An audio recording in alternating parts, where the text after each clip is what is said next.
ধারাবাহিকের আগামী পর্বতে আমরা দেখতে চলেছি আকাশের মামি আজ বাড়িতে মাটির সাথে ভীষণ রকম ঝগড়া করতে শুরু করে আর মাটিকে বলে, তুমি এই বাড়িতে কাজের লোক হিসেবে রয়েছো, তাই সকাল সন্ধ্যা দুপুর যখনই বলবো তখনই তোমাকে আমাদের কথা মতো কাজ করে যেতে হবে। তাই যাও, এখন ভিতরে যাও, গিয়ে পরিষ্কার করো। এই কথা শুনে মাটি মনে মনে বলতে থাকে, এই মহিলা আমাকে কলঘরে ঢোকানোর জন্য একটু বেশি জোরাজুরি করছে বলে মনে হচ্ছে না? কিছু তো একটা ব্যাপার রয়েছে। অন্যদিকে দেখা যায় আকাশের মম বাথরুমেতে ঢোকে, আর সেই বাথটবটায় যেখানে সে শুয়ে ঘন্টাখানেক সময় কাটায়, সেই বাথটবে আকাশের মম পা পিছলে পড়ে যেতে যায়। আর ঠিক তখনই মাটি আকাশের মমকে দুহাত দিয়ে ধরে নেয়।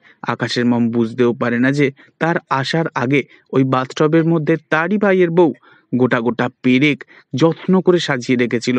এভাবে মাটি তার প্রাণ বাঁচানোয় আকাশের মম তো অবাক হয়ে মাটির মুখের দিকে তাকিয়ে থাকে। তবে কি এবার সে মাটিকে ক্ষমা করে দেবে? পরবর্তী আগামী পর্বের জন্য অবশ্যই সাবস্ক্রাইব করে রাখবেন। ধন্যবাদ।